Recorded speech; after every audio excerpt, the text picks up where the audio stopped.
আবার দাবাং দিলীপ। এবার এনকাউন্টার হুঁশিয়ারি, উত্তরপ্রদেশের মতো এনকাউন্টার হুঁশিয়ারি। এই বিজেপি সরকার এলে পুলিশের ভোল বদল হয়ে যাবে, এমনটাই দাবি দিলীপ ঘোষের।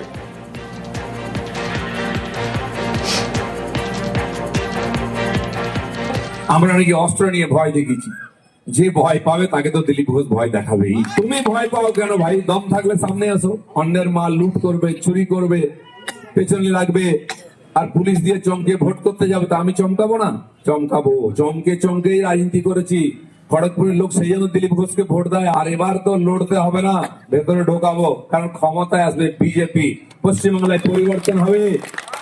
যে পুলিশ আজকে মাফিয়া গুন্ডার সঙ্গে বসে চা খাচ্ছে, এই চোর নেতাদের সঙ্গে চামচাগিরি করছে, সে পুলিশই দেখবে অন্য রূপে উত্তরপ্রদেশের স্টাইলে কিরম এনকাউন্টার করবে, কিরম ভেতরে ঢোকাবে, দেখে নেবেন। ফিরহাদ হাকিম পাল্টা আক্রমণ দিলীপ ঘোষকে।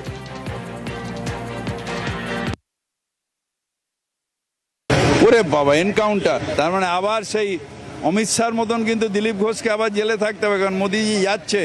আবার কিন্তু ওই কেসটা সিবিআই যেটা ক্লিন চিট দিয়েছিল ওটা কিন্তু আবার আসবে। দিলীপ দা ভুলে যাবেন না, শেষ কথা আইন বলে, শেষ কথা গুন্ডা বলে না, এনকাউন্টার বলে না।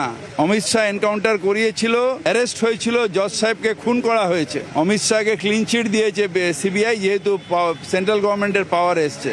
পাওয়ার কিন্তু আবার চেঞ্জ হবে। শেষ কথা গণতন্ত্র বলবে, শেষ কথা মানুষ বলবে।